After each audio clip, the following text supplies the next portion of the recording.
Welcome to Bon Jovi Discussions. Today I have my buddy all the way from Hong Kong, Naren. How you doing, buddy? Very well, Jerry. How are you? I'm good. So I know we're on a 12-hour time difference here. You're at 6:23 in the morning. I'm at 6:23 at night. But I Yeah, appreciate you coming on at this time. So. pleasure. But anyway, today we are going to talk about this bad boy right here. One of the Yeah, greatest album. I could praise this album all day. This is one of the greatest albums that John has ever written and recorded, and it's a solo album. So totally. just a little overview on this album for people that are watching is this was John's second solo album, which was released on June 17th, 1997. It was produced by John Bon Jovi, Desmond Child, I'm trying to remember, Stephen Lorani, Dave Stewart, and I think Eric Bazillion here and there. It was recorded from February to November of 1996. Um, when John was first starting to write this album, obviously this was put into a movie called Destination Anywhere, obviously the movie, and that movie was focused on his manager, Paul Korzelius. His daughter died, which we'll get into that later. But so the Right. movie was kind of inspired by that, and then another song was added to the album August 7th, 415. Um, so, honestly, we should probably pay a little bit of a tribute to that. So the story behind that was John's manager, Paul Korzelius. He was actually away in New York City for the day, and so his wife and their two kids were at home in, I think, Texas, and they dropped their little girl off to grab the mail, and the house was like right there by the mailbox, I guess. And long story short, she was abducted, and then left to die on the street. Um, and so the song August 7th, 415 is about that, the day that she had died, the time, and so forth. And so I wanted to mention because it's important to pay tribute to that because it makes every time I love that song, but every time I listen to it, it upsets me so much because Yeah. the murderer was never Yeah. found, was never caught, and it infuriates me. It's a heartbreaking song. But we'll get to It's that on the song. it's on the Unsolved Mysteries. If Yeah, people want yeah, to check it out. exactly. Yeah, and it's very sad, and we'll get to that song later on. But anyway, one thing I like about this album too is that David Bryant and Hugh McDonald also contributed to this Right. album, even though it was a solo album. So that's kind of cool. Um, let's talk about the album cover. Yeah. It's one of my favorite covers. Uh, what's Give me your overview of the whole album in general. What's your opinion? Okay. Uh, well, I don't know if I already mentioned you that I started liking John after his Crush album. In fact, that was the time, I think 99 and 2000, I think that's when the time I started listening to English music. And It's My Life came out, and I guess it was on the radio and the TV channels everywhere in India. And at least we used to hear this song for like a few times in a day. So I was completely into John at that point of time. But then after that, when I started discovering his music, and a couple of years later, even before Bounce album came out, I guess when I came across his old songs, and one of this album was Destination Anywhere, and I didn't know that it was a solo album, but as soon as I heard few songs of this, especially the title track, I was like, wow, this is so good. And it's quite different from Crush album or any other Oh yeah. album. Yeah, when we listen to the songs, we know that it's quite softer, and but the lyrics of some of the songs are so good. Personally, if you ask me, not all each and every song, I guess there are like 13 songs in the album. Not all songs are like my favorite ones, but there are like quite a few of them which are like top rated. It's the best. The way that's written, the way the mixing is done, it's really great. So I guess that's when I got into Destination Anywhere, and I got to know it's a solo album, and I just really love it. Love it. Some of the songs are really, really so good. I listen to it almost like even now, even after so many years, after so many listening to so many other songs of John, but Destination Anywhere, like few songs are there always on my playlist. Yeah. Well, and like you mentioned about how it's different than an actual Bon Jovi album, and you're right, because if you look from, the debut album all the way up until these days, you have more of a hard rock uh, Yeah. sound and, the Bon Jovi sound. What I really liked about this album was John kind of stepped out of that, and, his vocals were a little more low register, which I thought was cool. And then it was less hard rock. And you can kind of tell he was kind of experimenting with this and experimenting with that, different sounds, because it's not the same consistent sound through the entire album. And I think that's what kind of influenced everything from Crush on, Right. with more different sounds. I think he felt like, yeah, we can step out of our comfort zone or out of what we're used to from the previous 6 albums and go from there. So, and like I mentioned, I know we were talking about the album cover, but I thought the album cover was perfect. We'll talk about the song Destination Anywhere itself, but in the summertime, I love going on a road trip. I don't care where I go. I love going on a road trip and just putting this album on and just Yeah. listening to it from beginning to end. It's perfect. It's a perfect road trip album. And so it's kind of unique how they show John in a car, with it. So Destination Right. So I guess it fits. Um, Another big thing about this album was, like we said, there's a movie that was influenced by it. And so obviously the movie was kind of inspired by the death of Catherine Corselius, but it's a little different.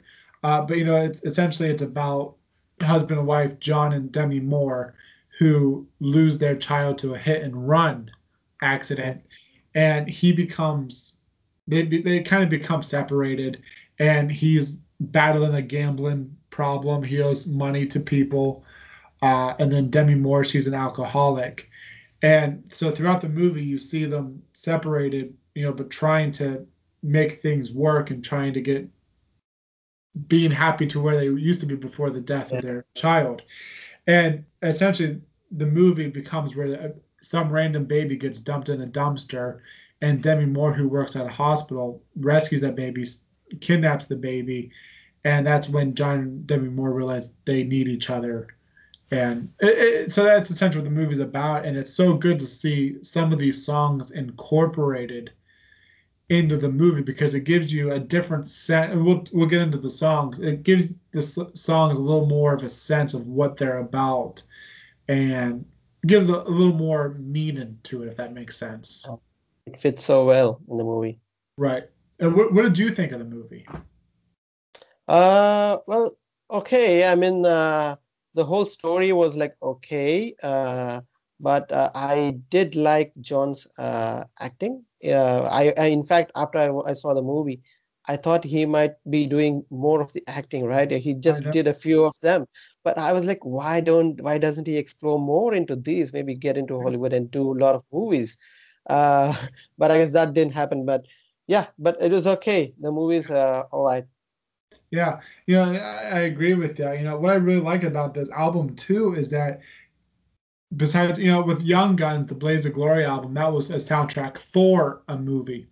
So Right. it was kind of interesting to see it with Destination with him acting in a movie and portraying what most of that album was about.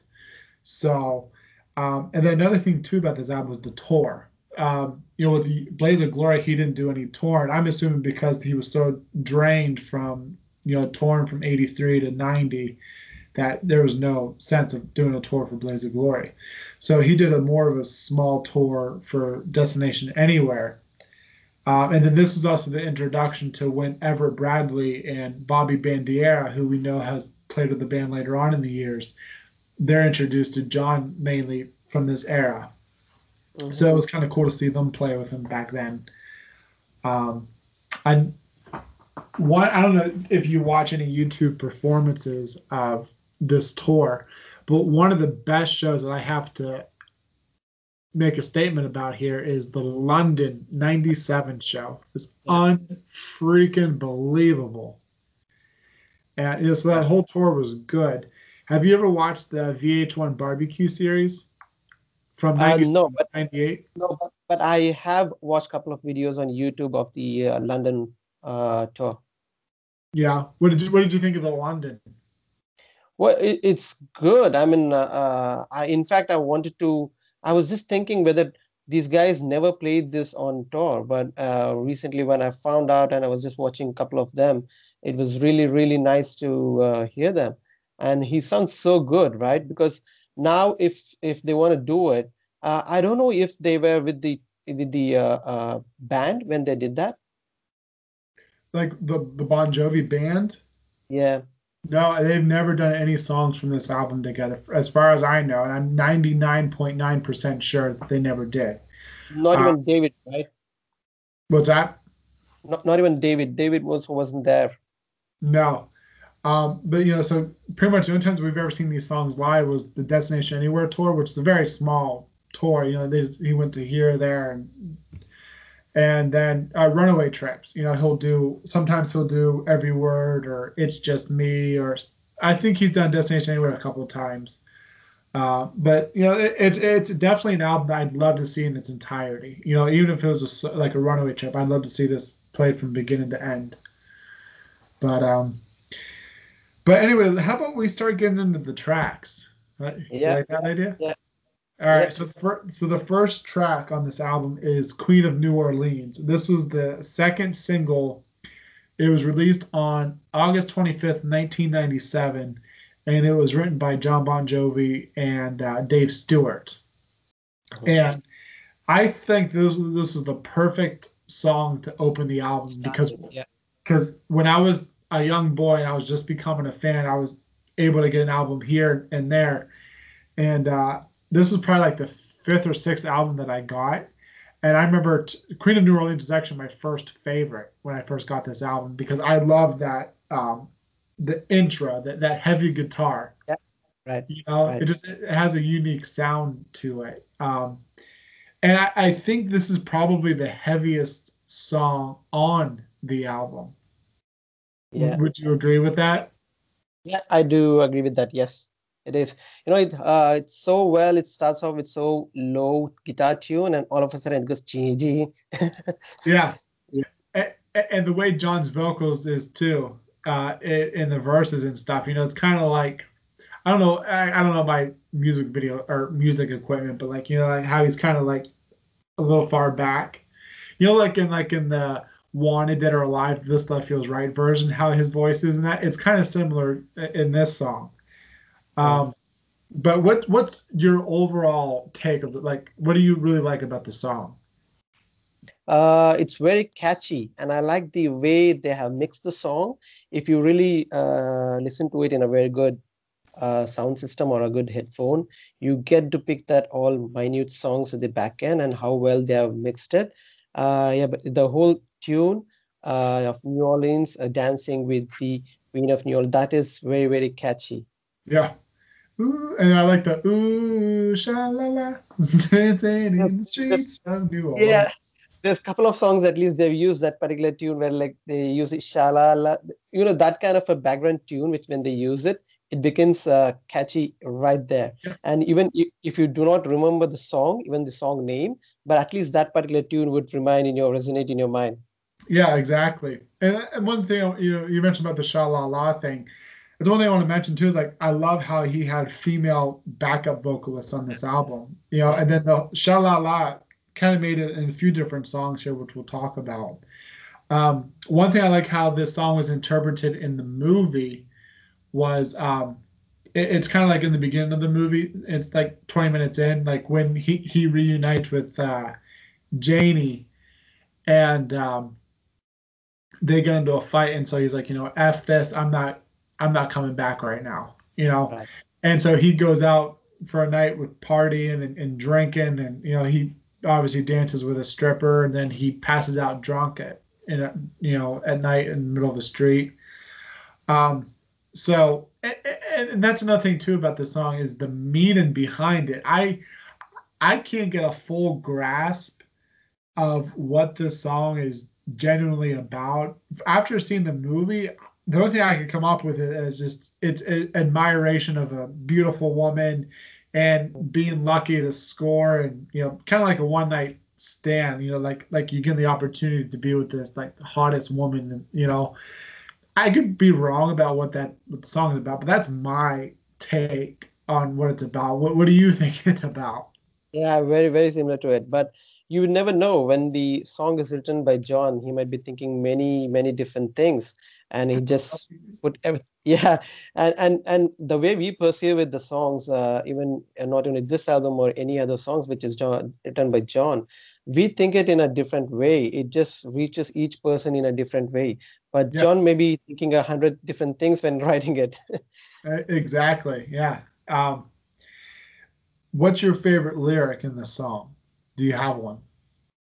I guess I just choose the chorus. Okay. See, my favorite lyric, and this is why I think this song is about what I think it's about. Mine is that night I made a move, man, I fell hard. When I put my hands in her cookie jar, she was more than a girl. She was a cabaret star, which means, like stripper. I was a deer in the light of a speeding car. Yeah. So, that verse there makes me think that this song is truly about what I said it was about.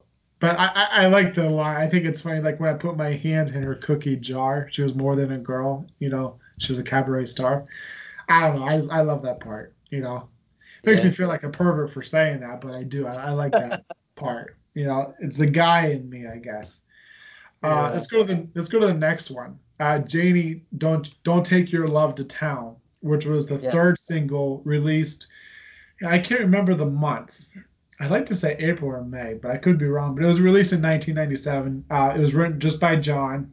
Mhm. And what I really like about this song is the violin in the beginning. That like 3 5 seconds of the violin. Then all of a sudden it's like just John acoustic. Like sitting here watching you sleep. Wish I could be inside your dream in some Technicolor dream. Yeah. And then all of a sudden the music rolls in. And you were mentioning about earphones with Queen of New Orleans. If Yes. you listen, Once. yeah, I love that. So like if like sometimes like I'll just have like one earbud in, and like all it's just like you don't hear You're anything missing. but John's vocal. I love it. And You're missing it. yeah, and I'm glad you know that too, because I'll say that to like other people and they're like, "What are you talking about?" I'm like, just put it in your ear and take one out. It sounds so freaking good just hearing John's vocals. Right. Um, Right. but what I really like about this song though is the catchy verses. Like I said, that intro, and then it's just like just a catchy verses, and then that chorus is just something you can't help but fall in love with and just sing along. What do you think of this song? It's What a do you? lovely track. I love it. It's a lovely track. I guess when John was writing this record, maybe he just had someone in his mind, some imaginary woman, and maybe he just tried to write each song with different kind of like a feeling with her. Maybe when he was not in good terms with her, when he wants to take away from someone, or just writing a ballad, a romantic song. Even this is a really, really nice song. The lines which I really love in this song is this: I hated you the night you said you loved me. I hated you because I couldn't love myself. Baby? That is so, yeah, I just love this, the way he's written it. Yeah. And yeah, so yeah, it's a great track. It's a great track. What I think the meaning behind this song it's pretty much going through the ups and downs of a relationship and making it through those hard times. So it's all about don't give up on me despite what I've done wrong. I know I've made mistakes, but we can work through it, and just don't give up. Like in the line, we both know how much I've let you down, but Janie, don't take your love to town, which means don't give up on me and don't go looking for love elsewhere. Just focus on me, essentially. There's another line too that I know you could live without me. I'm not, or let me reword that. I think the line goes, I'm not fool enough to think that you could live life without me, which means that he knows that she can move on and He be just loves fine without him, but he knows he can't live without her. right. And so I like that, you know. That's a romantic sap in me. I'm a huge sucker for romance and Yeah, sappy love songs. So me too.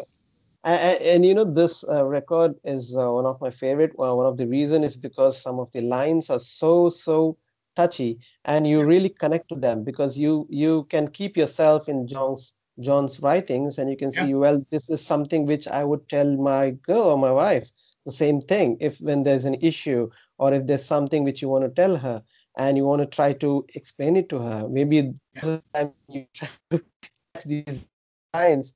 And when we listen to these kind of songs, right? So you hear it and you say that, well, it feels like John has returned it to me. You know what I mean? So this song belongs to me. He's written yeah. to me.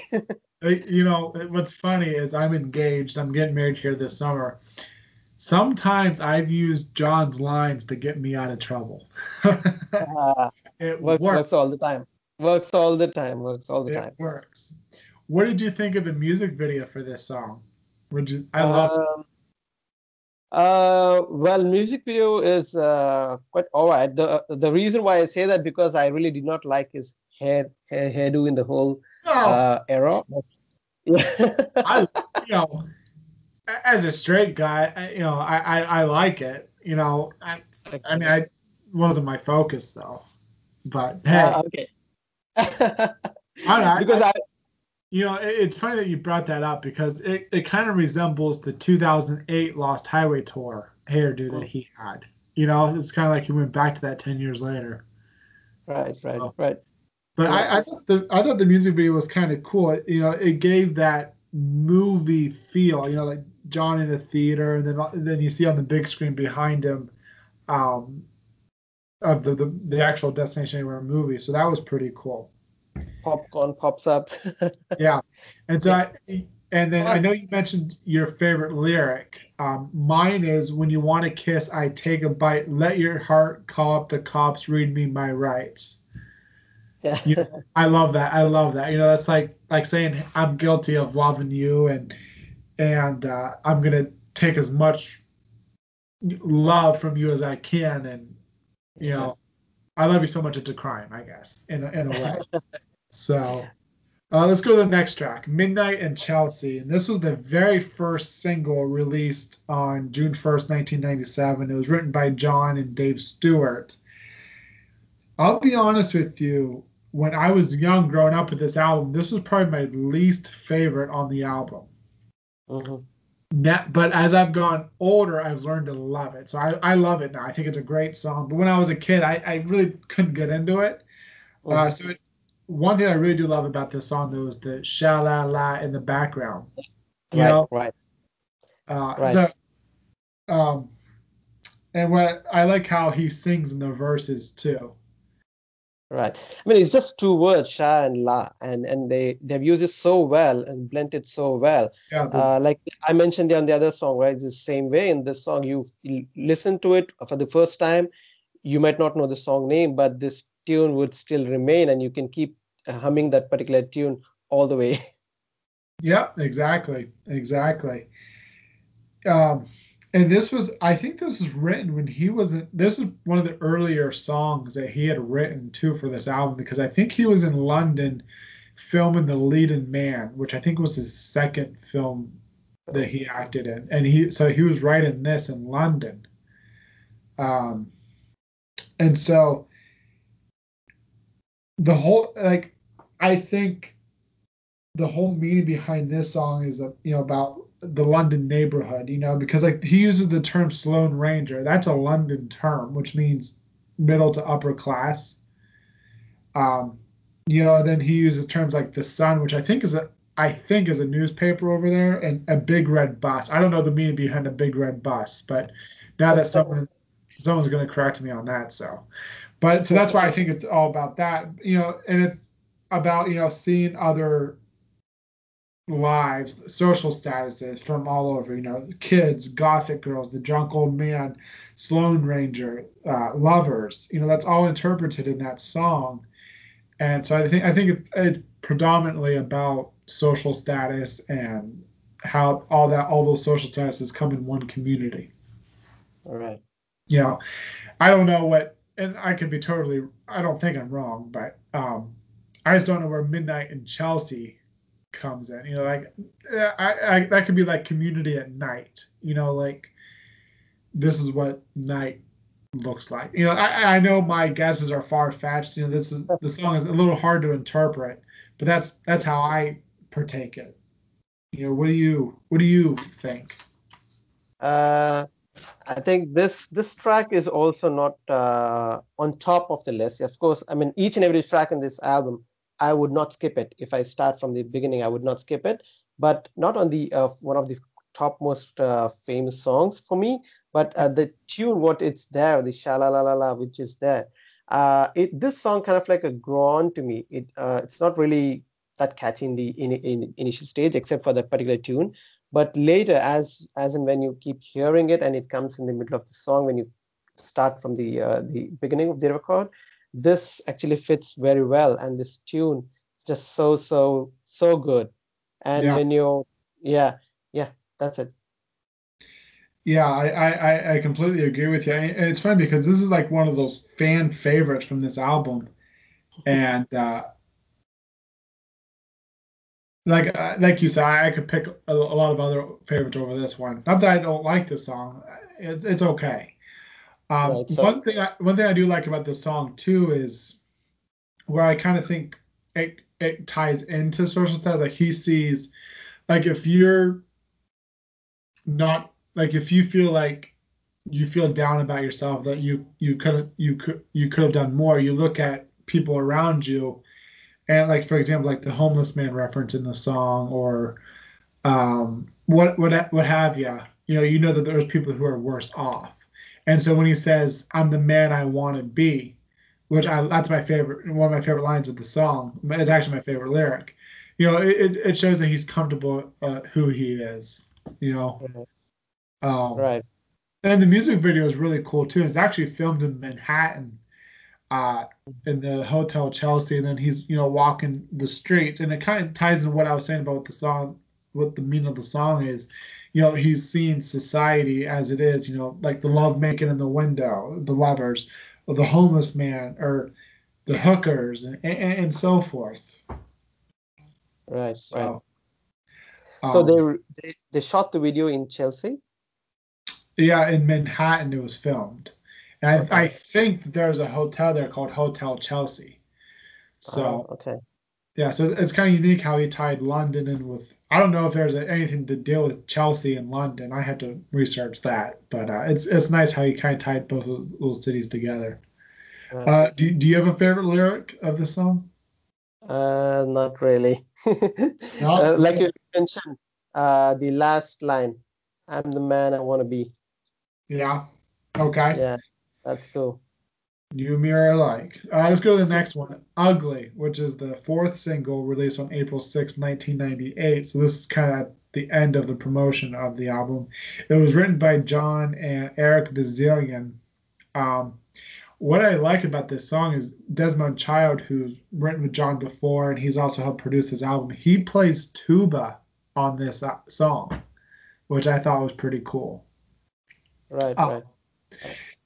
and I also like the guitar, like in the beginning of the dun dun dun dun dun dun. I love that.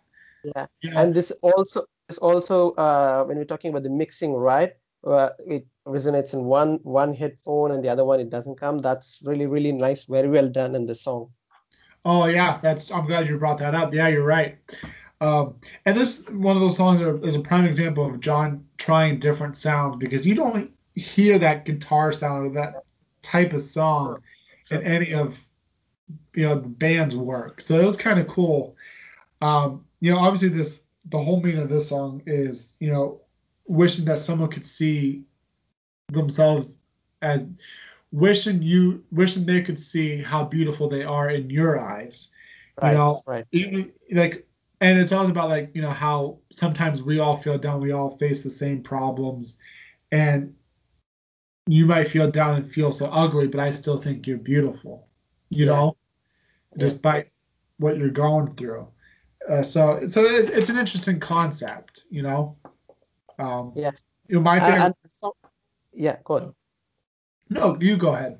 Yeah, and this particular song actually fits so well in the movie because even in the video they show John and Demi fighting, and he's kind of like this song is like running in his mind, and she is like alcoholic and she's trying to fight and she keeps pushing him away, and he's this song is like maybe he's not singing there but it's there in his mind. Yeah, you know what? I'm glad you brought that up because you're exactly right. That's a really good interpretation of the song. You're right. You know, that's perfect example right there. My favorite lyric in this song is, and I wish I was a camera sometime so I could take your picture with my mind, put it up in a frame for you to see how beautiful you really are to me. You I've know, written down same exact lines. see, we're too well We are, alike. we are very alike, yeah. All right, let's go to the next one. Staring at your window with a suitcase in my hand. Yeah. This was written by John, and another song with a really cool guitar intro. The dun, dun, dun, dun. You know, I can't do it with my voice, but I love that intro. And the verses, they're so common. You know, like you think you know me just because you know my, you know, I'm no singer, but I love that. You know, it's so common and it's so I don't know the word, but it's so good. Anybody that is watching this knows that song and knows what I'm talking about. So I don't sound crazy. Um, I kind of go into depth with the meaning of the song, but I kind of think it's like moving on from a broken relationship. You know, the suitcase represents the moving on, but staring at your window represents it's hard to leave. Like you're ready to go, you're ready to leave the relationship, you're ready to get the hell out, but there's something that stops you and you don't know whether to continue moving on or staying. So it's kind of a contradictory song in a way, you know, and it's brilliant. It's brilliantly written. You know, in the first verse, you know, you just want somebody to be there despite not really knowing them. Like you feel like someone just wants you in a relationship just for you to be there. In the second verse, you know, you realizing that the relationship is truly over. Like the line, "The band of gold is feeling like a noose," you know, meaning, Yeah. you know, that you feel like the wedding or being married is just a ball and chain at this point. And then the bridge, "Love can blind you from seeing a true person, making it hard to say goodbye." You know, like the heart and dagger line, will Yeah. always love and hurt for that person. So, like I said, I know I'm going really in depth with this song. It's one of those songs that I'm kind of passionate about. I really enjoy and I really look into depth of what it's about. So, but enough of me talking. What do you think about this song? Yeah. Well, this song is, I think it's almost in on the middle of the whole track list, and it fits so perfectly well. This and Destination Anywhere kind of like I take it in my perspective is completely different than this what you said. I mean, these songs when I was listening to it, I was thinking about my girl, and we were also talking about thinking about the wedding and if it would happen or not. I'm not quite sure if you know how things work in India. There's something called as alliance, right? They look for the girl, they go for the arranged marriage. It's not that something like it's not now. Maybe it's a little common, but I'm already like few years that I've got married and I know my girl for almost the time I know John. So yeah, I knew her from very, very long time.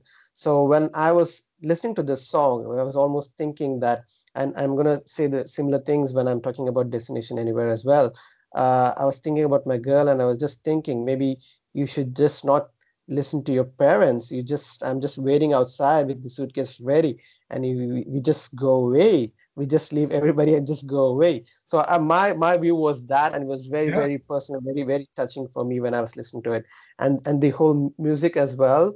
It's so very well done, and at the whole song, almost the whole song, you can hear at the background, at least at the end of the song, they keep the chorus keeps coming like suitcase. It keeps coming, so it's so well done. I think if we really listen to a good stereo, we can catch that particular tune. The mixing is so well done in the song. Yeah, exactly. And I really liked your interpretation too. And that's the beautiful thing about music is that it's interpreted in different ways. And like mine was definitely opposite of what you thought it was. That's the beauty of music, my friend, you know? Right. Right. Um, Favorite lyrics. Mine, I have two on this one. Mine Okay. is I said that I want you, but when we woke up, one of us was crying. You rolled over and all you said was, "Man, I think I'm dying. Our song is over. This band of gold has been feeling like a noose." Beautiful lines. And then my second one is I think it's in the bridge. The night is fading like my old tattoo, a heart and a dagger that says forever. You Yeah. know, like I it's probably not, but I think it's also a nod to the band because the band's logo is the heart and dagger. Yeah. And so I think, you know, it has a little bit of a There's a reference to the connection. Yeah. band. Yeah. What are your favorite lyrics in the song? I mean, the lyrics of the song is so well written. The whole the whole section is so good. But my favorite line would be, "My boot just keep on walking, but my heart don't understand." That's Yep.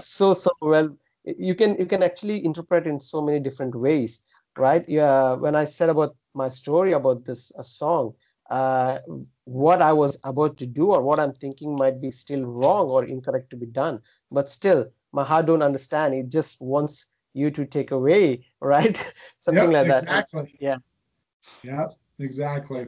Well, let's go to the next one. Every word was a piece of my heart. This is my second favorite song. So we are going to go into a little bit of depth on this one because I love this song so much.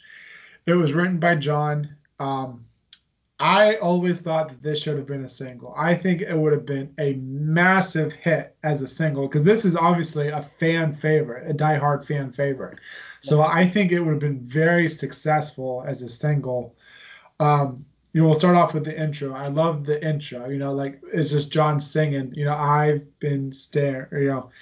And then all of a sudden the music comes in, and it kind of has like this steady flow from the intro all the way into the verses, and then as soon as you get into the chorus, it has that punch to it per se. It picks up from the verses and it gives you that true feel, that true emotion of this what the song is about, which we'll get into. Before I keep going on and on and on, because I'm going to. What do you think of this song? A great song. It's a lovely song. I mean, this particular album when he was recording, I guess when compared to the rest of the albums, right, he's just like set back. The way he's singing or the way he's saying the words, it's not like too loud, or even the music is quite soft and blending to the music. Even the way he has sung each and every song is quite different than the others previously. Yep. Even this is like one of the very good lyrics, along with the staring. I guess we're gonna get into a couple of more songs, as this is one of my very favorite song from the record. Good. Yeah. So the one thing before I get into the whole meaning, I really love the bridge. Hush me, darling, I've lost my touch. Maybe I've lost my guts. There is that true enough. And I guess we get into the meaning. So that whole bridge there means, like letting your wall down and confessing your love, like just showing your significant other your love for them and who you truly are. And that's what the whole meaning of the song is like, this is who I am. This is how true I am to you. I'm telling you how much I love you, giving you my heart. You truly know who I am, Yeah, and you know what that significant other truly means to you, and that you've never let anyone else in like you've let them in. Kind of like the line, "You're the only one who knows my middle name." You know, yeah, right. I mean, that's romantic in a way. Like, hey, I've never told anybody else in my previous relationships this, but you know this. Yeah, Like a little name, but it's it's a still minute catchy. thing, but it's very special. Exactly, exactly. And there's I have two favorite lyrics of the song too. And the smiles, they came easy because of you. You know that I love you, but I hate you because you know I can never escape. So let the choir sing for tonight. I'm an easy mark. Probably one of my favorite top 10 lyrics that John has ever written. I just love that fucking line, that verse and Agree. just. just the way he sings it too. Like you can't help but not sing along to it when you're listening to it. You just can't help it. You Yeah. know. And um, like I said, our likings are same. I have the same lines. I gotta start asking you what your favorite lyric is before I go because we'll take Yeah. turns from now on.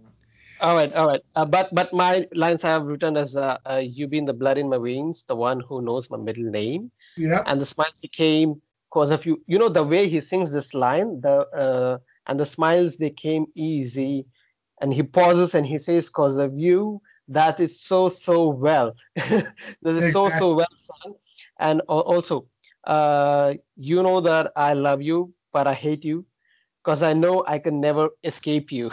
That Yep. is also so well written. Because these are some lines which when we listen to it, we also think about our girl in our life, and we also want to tell them, but you don't know whether they're gonna get what you're trying to tell. But these lines, when you listen to it, I said, "Oh my God, this is something John has written for me to sing it to my girl."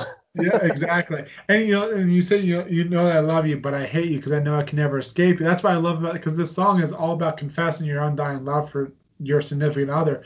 Like I love you so much Yeah, that I hate it because I know I can never get over you or live without you. I need you. That's pretty much what that assembles. correct. Correct. Another line that I really like too, and this is a very popular lyric in the fan base. These love letters mixed with whiskey. Just don't light a match when you kiss me, though I'll blow away, but know I'll be back soon. Like Right. knowing that you can try to move on from that person, but you're going to come back. It's just, Right. it's brilliant. And yeah. I could go on and on. Let's go to the next track. It's Just Me. This is my absolute favorite on this album. Yeah. It was written by John, and I think the flow of this album too is so good because you have every word was a piece of my heart, and then the way it transitions to It's Just Me, Yeah. and that rainy intro with the music. Yeah. They do it in the Yeah. beginning and they also do it at the end. But it's a little heavier at the end with the guitar. I love it. It's such a good like when I'm pissed off or upset or sad, I'll go on a walk and just listen to the song and repeat, and it puts you in like a different world of a mood. And I love it. Um, Before I keep going on and on and on, what's your take on the song? This is one of my favorites as well, after the other one. Uh, but I think this song is something which you can listen to, the midnight songs when you're alone and you're thinking about Yep. something, or maybe you had maybe an argument with your girl, and you try to sleep but you're not able to sleep, and you just listen to this song. I think it's best suited to listen to it that point of time. And really really so well written, the lyrics, right? Yeah. And when you hear it, you feel like, well, I just go back and I just go there and sing the song to her. And you keep telling, it's just me, baby. And the way he sings that line is so, so well written. Before you go on with the favorite lines, let me tell mine. I just Okay. hope we don't cross the same. Okay. The lines would be, I'm the same old dog scratching those same fleas. I'll be by your side. You can count on me. You know, You you know, that was mine see, too. See, I said you, we are alike. And some of the lines, I guess we are thinking in the same, it's the same view. We are having the same view of this particular song. That's the reason we are picking the same lines. And this line, why I picked it, because he is comparing himself with the dog, and dog is something the most loyal, right? It's so loyal to Yep. the person, and Exactly. and it's man's, they call it as man's best friend. And he says that I'm the same old dog, in the sense, you knew me, the way you knew me a few years back. I'm the Yeah. same person, and Yeah. I'm doing the The same old thing. the Right? fleas represent downfalls of a person, I think. And I'm so glad you said that. Yeah.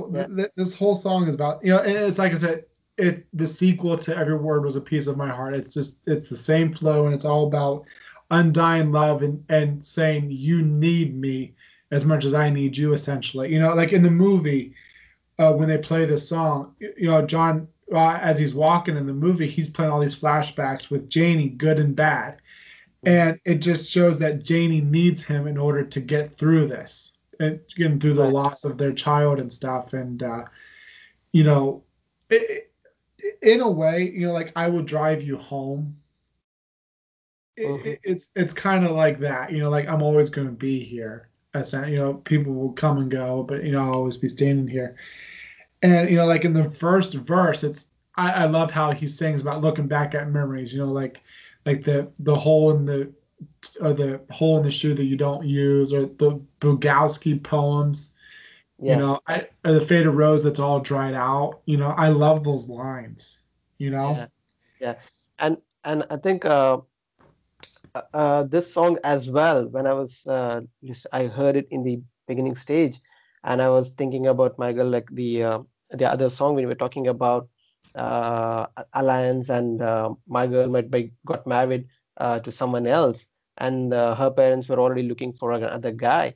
And when I was talking about the staring at the window, right, it's a similar kind of a thing. And there are like few lines in the song, like, if someday some new memory comes along, I'm trying to take in the different perspective in this. Like, if some new guy comes, if some who is maybe more uh, better than me, someone who your parents are looking at better than me, if this person comes in your life, like looking shiny and new, feeling really really strong, you can tell him that I can tell him he can just move on. I'm I'm a a fighter. fighter. I've been fighting for all night long, right? Yeah, This is something I was like thinking, well, this is something I should go and tell her so that she just doesn't leave me and go away or something like that. It's so exactly. well written, yeah. Eh, eh, And again, no, go ahead, buddy. and after that he just goes on saying that it's just me, baby.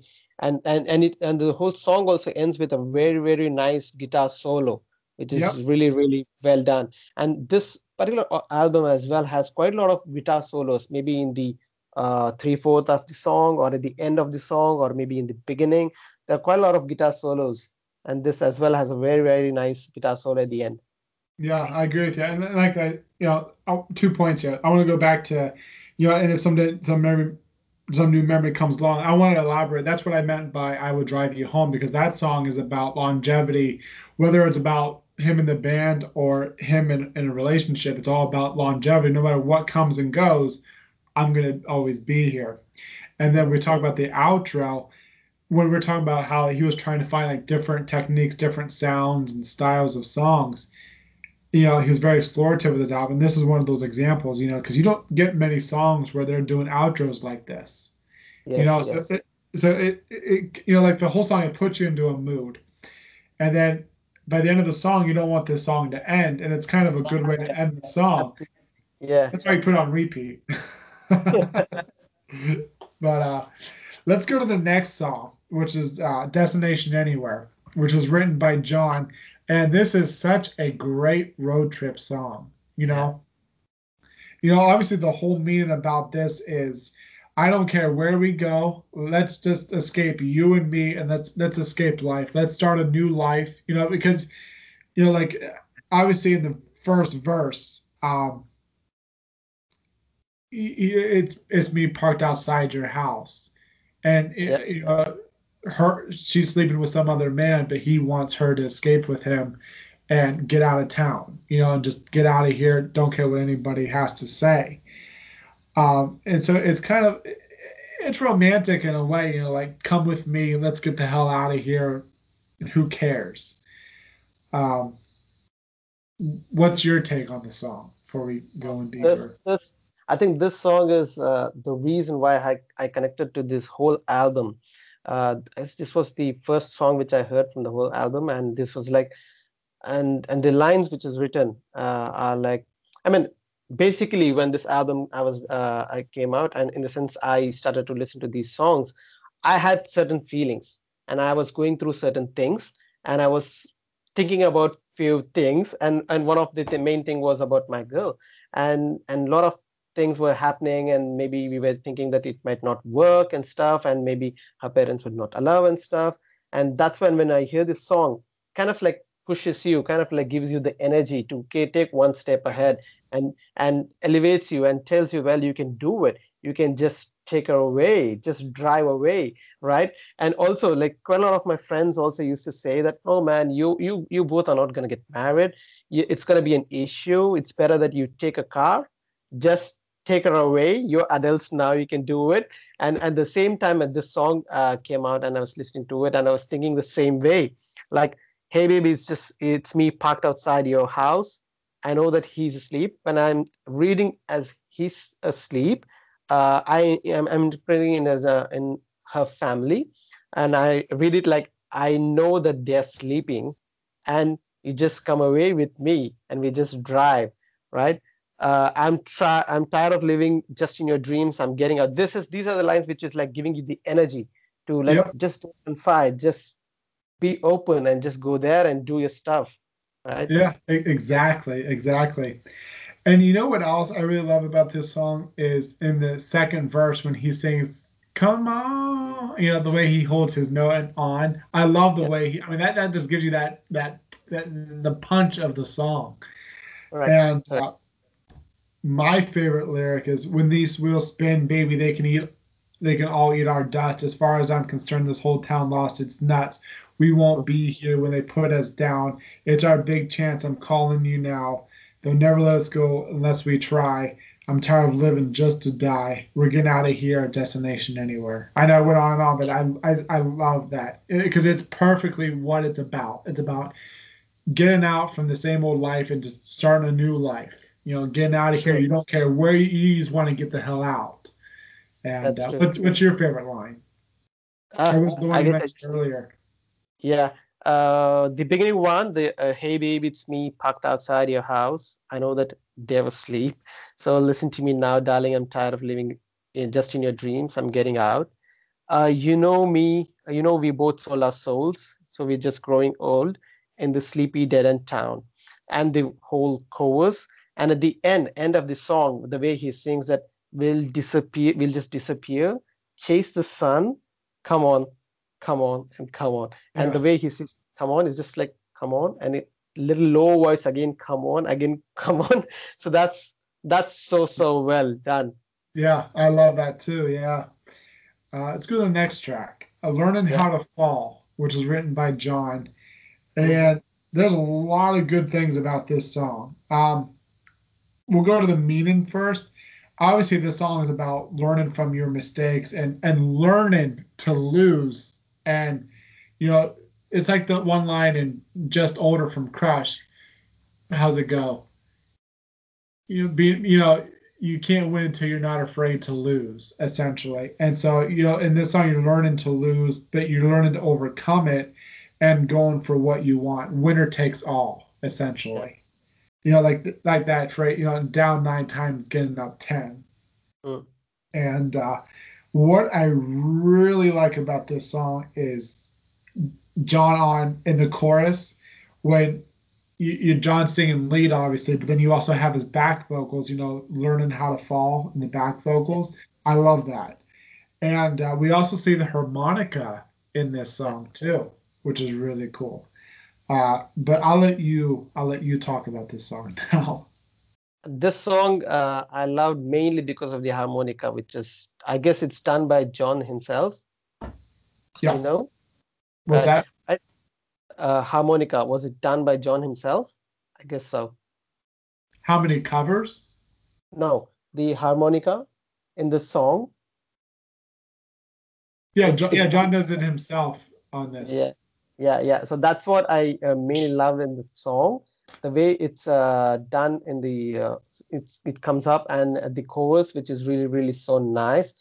And also there's a line which says, "Had to walk, had to walk before I crawl. It was winner takes it all."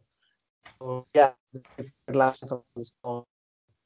You mentioned about I want to make sure that John, I'm pretty sure, oh, they don't even give the credits here, but you know what? It does say um, somewhere that John does the harmonica. I have to find that, but I'm pretty sure he does harmonica on this song. Um, but Yeah, my favorite line is the chorus. I'm learning how to fall, I'm learning how to take a hit. I had to walk before I crawled. It was winner take it all. Yeah, Uh, but yeah, it's, I like your favorite lyric too, and it's such a good song.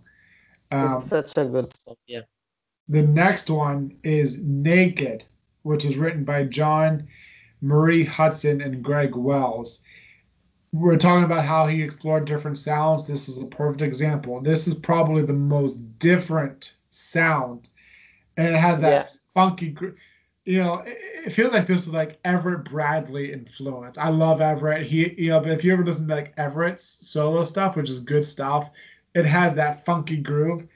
This song has that funky groove in it too, until you get to the chorus. And the chorus kind of changes it shifts from that sound.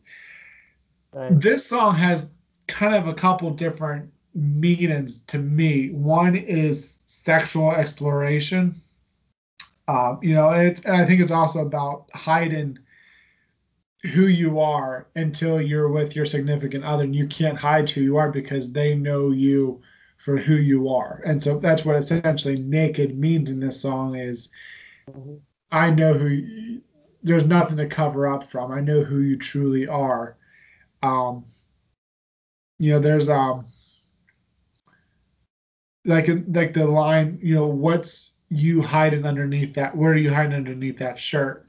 That means hiding the pain, and it's hard for me to interpret this song, or Yeah. for it to make sense. But you tell me what you think of I, this. I I think when John wrote this song, I guess this song is quite deep. Maybe it's that deep that we are not able to get it. I was not able to connect to the song with the lyrics part of this song, but I love the song because of the music, what it has. Yeah, yeah.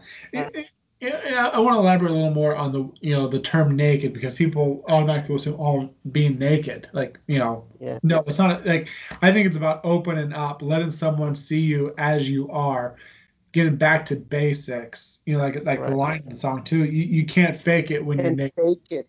Yeah, right. Exactly. It also has a sexual term in the song too. You can't tell me it doesn't because the like my favorite lyric in this song. My friend had a girlfriend. She liked her drink, sucked the head off her lager, threw me a wink, and she sang to me, "Buddy, what's your sign?" Okay, that is come on. What's your favorite line from the song? uh, just get back to basic. You can fake it. I love the way he sings it. Just get back to basic. I love that. Um, let's go to the next one, Little City, which was written by John. I love the percussion in the verses. I think the percussion in the song is probably my favorite of the song. Very It, well it done. definitely has a different sound too than the rest of the album. Um, like some of the other songs on this album, it's kind of hard to interpret. But for me, I think it's just about your own community. It kind of falls into like Midnight in Chelsea and all that. It's about Yeah, yeah. your own little community, and like they open up the movie with this song, and you see like where John is at and he's going home, and you kind of see you know a little bit of everything as far as social status goes. um what do you think of the song overall? It's I think it's very smooth, blends so well. It comes right after Naked, right? Naked is kind of like the song is quite kind of like a grungy kind, and after that, it just this song flows out, which is so smooth, and with the whole song kind of like has that Congo drum at the back end, right? The percussion which is done with Yeah, which is so well actually. The way the fix the song after Naked, that's something which I really love. And this is also one of the reasons why you don't feel like skipping any song because it's so different from the other, and you just wanted to just go on and play it. exactly. What's your favorite line from the song? Not anything particular. No, that. Yeah. See, mine would be God let these walls roll to where the girls are pretty. I think I got that right. Where the nights explode and life is still living. Down this open road, the arms of pity want. wait to greet me in this little city. I think I got that right. Something like that. That's my favorite line. Let's go to the next one. August 7th, 4:15, which is written by John. Yeah. This was obviously a song that was written probably in the middle of him recording this album. So it was probably one of the later songs that got put on. But this is obviously what inspired the movie. And it's like we said in the beginning of this video was it's Calvary. about Paul Curzilius, I can never say that name right, his daughter's death. And I think it's a great way to conclude the album, the standard edition, which we're going to talk about the bonus tracks here next. But what, I said the story in the earlier, and I don't want to have to repeat because I hate talking about what the song is about because Yeah. it's heartbreaking. Yeah. But the one bone chilling line, and this is also my favorite line because it's so bone chilling, is God closed his eyes and the world got mean. And it's true, it kind of shows you like what evil is like, like how Yeah. could God let something like this happen? He must have looked away when this, and but musically, what I really like about this song is right before the chorus, he goes, "Oh no, oh no, no," like, and I love that, and then it blows into the chorus. Um, what do you think of the song? What do you like about it? I mean, it's hard to say what you like about it because it's such a Yeah. heartbreaking Quite song. So deep. it's not like Yeah. you like what it's about, but you really and you appreciate it, you respect it. Yeah. Yeah. And this song is quite very, very special in this particular whole record. You listen to it without knowing the background of it, but you still kind of like that there's a story behind it. John is singing about something or someone. Yeah, It could be true or no. And when you actually know the real story behind it, you really connect to the song so well, and it becomes even more special. And special in the sense there's always the question at the back end, how come this is like unsolved? But at the same time, the way John has written, because it was his ex-manager's uh, daughter, and in fact, I have this kind of like same lines wherein he has written, God closed his eyes and the world got mean. Because this lines why I chose, because one of my other favorite songs is from These Days album, Hey God, and we know that John is like into God and all this stuff where yeah. he truly believes in this. But you question the And even in faith. yeah, Yeah, yeah, and even in that he has written that hey God, have you ever forgot about me? And kind of like similar thing over here. Maybe God just this is so unfortunate, right? This incident. So maybe God just looked away, or maybe he just blinked his eyes, and at that point of time, something so bad thing happened, right? That's really really so well written in this song, and the way the song also ends, where you can hear the car speed by, which actually clearly tells that he's yeah, talking about what might have really happened there. exactly. And then August 7th is the day she had passed, and then 4:15 was the time she was pronounced or found, I guess. What I really like, the one line that I also really like in the song is, I know tonight that there's an angel up on heaven's highest hill, and no one there can hurt you, baby. No one ever will. Somewhere, someone's conscience is like a burning bed. The flames are all around you. How you gonna sleep again? Which that is kind of talking to Catherine in the Yeah, beginning of that, and then talking to the guy who might or have done it. that did it, and they're living with that conscience. Yeah, That's got to be such heavy weight. And like I said, it's such a heartbreaking story. It's a heartbreaking song, and it just infuriates me that that person was never caught. yeah, It's unfortunate, but I'm really glad John had brought that song to light, or brought that song. And it's heartbreaking. And like you said, it's on Unsolved Mysteries too. I think it's like season 5 or something like that.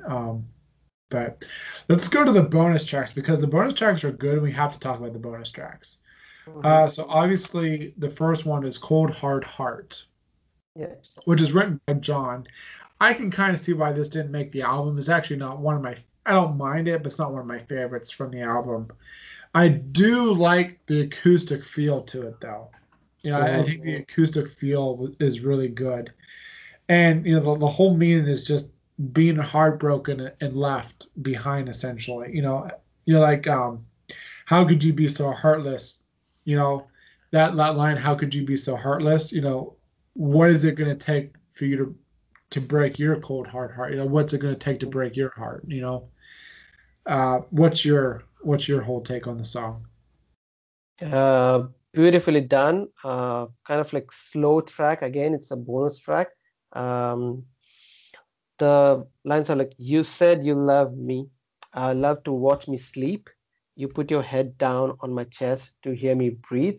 This is something I guess each and every person in their relationship might have gone through. Maybe they would have said to their spouse, or the spouse maybe have said this to you, because it's something so common, right? They might have just said you that you look so innocent, or you look so peace when you're asleep, or maybe they just put their head on your chest and they just say that, oh, I love the heartbeat, or something like that.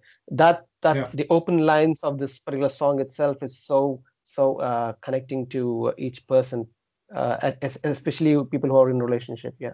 Yeah, exactly. And I really love the line, "Go on and take my last breath from me. I don't want to live no more. And cut my eyes so I can't see. I can't see you looking back as you walk out the door." Yeah. And that's essentially what this whole album is about. It's just, a lot of these songs are about confessing your love to your other person and knowing you can't live without them. And it's so pure. Let's Yeah. go to the So pure. next one. I Talked to Jesus, which was actually, I think, a Japan bonus track. It was written by John. I really liked the intro with the drums. I thought that was kind of cool how they started that. And what else is really cool about this song is in the verses, like the bass and just John's voice, just those two together. Then all of a sudden the drums kick back in. So that was pretty cool. Um, the meaning of the song is beyond me. Like there's like the Elvis and John Lennon reference, and there's Jesus. Heather Locklear. I have no idea what the song is about. No Yeah. idea. I will never understand it. Yeah, this is one of those songs which is so deep that you really don't get it. We try to Yeah, connect it, maybe we look at it, but at the same time, we know that John is thinking so many different things. Maybe he wrote it in one way, and that also might change for different people, right? The way they look at it. Yeah, it's quite deep. exactly. And I love the line, "And Heather Locklear is my wife, and man, ain't a lucky guy." And so, because Richie was just getting married to Heather Locklear at that time, so Yeah, and maybe I think the song, if anything, it could probably just be about dreaming and thinking of what different scenarios in your life. I guess I don't know. yeah. But let's But do you go. think, yeah, do you think Richie might have maybe just try to pen down, or maybe just do some kind of like tweaks to the lyrics for the song? Yeah, I mean he doesn't have any songwriting credits, so I don't know. It's hard to interpret this song. Yeah. Let's go to the next one. This is actually my favorite bonus track from an outtake, "Sad Song Night," which is written by John Desmond Child and Eric Bazillion. Um, and I think it's like one of those songs too that like you're late, like it's late at night, all you have is you and music, and so it kind of shows you how music helps us through tough times. And it's like a depressed type of mood, heartbroken. And it's also reflective as a song.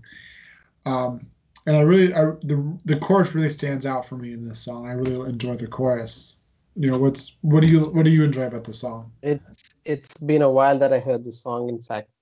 The bonus tracks, I guess, the one which I have, I do not have these two tracks, so I had to separately hear it on YouTube. So it's been a while. Yeah, that's okay. My favorite lyric is the chord. It's a sad song night. Ain't nothing stops time like a sad song. It's a sad song night, which is true because if you're feeling down in the dumps and you feel like it's a long sleepless night and time just stands still. So I like that line reference. So but like I said, overall, it's such a great album, Yeah. and we've only been talking an hour about this album, but I swear I could talk like 5, 10 hours on this album because it's so good. It's so pure and it's heartfelt, and I hope one day we get something again like this with a movie because it's so good. Yeah. Yeah. So, I guess some of the songs, I guess we can talk about the lyrics of each and every line because it's really hard to pick the favorite ones, right? And that's the reason we are like bumping into each other's favorite songs, favorite exactly. lines of songs. And that's why it's so great to talk to someone else about these songs is because they have different like you brought up so many great interpretations of how you relate to the song, and that's what's so Yeah. beautiful about music, my friend. It's just, Yeah. it opens your eyes to different avenues of how people react to the song. And like John has said many times in interviews, he'll write a song, but as soon as he releases it, it becomes your song, it becomes my song, and Right. Right. we interpret it in different ways. So, True. but I True. want to thank you for coming on today. It was great to chat about this album, and like I know we Yeah. could talk for 2 more hours about this album, but I Yeah. want to Yeah. thank you for with the time differences. I want to thank you for coming on. I appreciate it. My pleasure, Jerry. Glad that we could make this work out. But yeah, Destination Anywhere is such a nice album, and it Yeah, was really nice talking about it. and after this chat, I'm gonna go drown myself in this album because I'm gonna have it on repeat. All right, buddy. You stay safe and take care. I'm sure we'll talk soon. Okay. Right, sure. You too. Thank you, Jerry. Take care then. Bye bye, See Joey fans.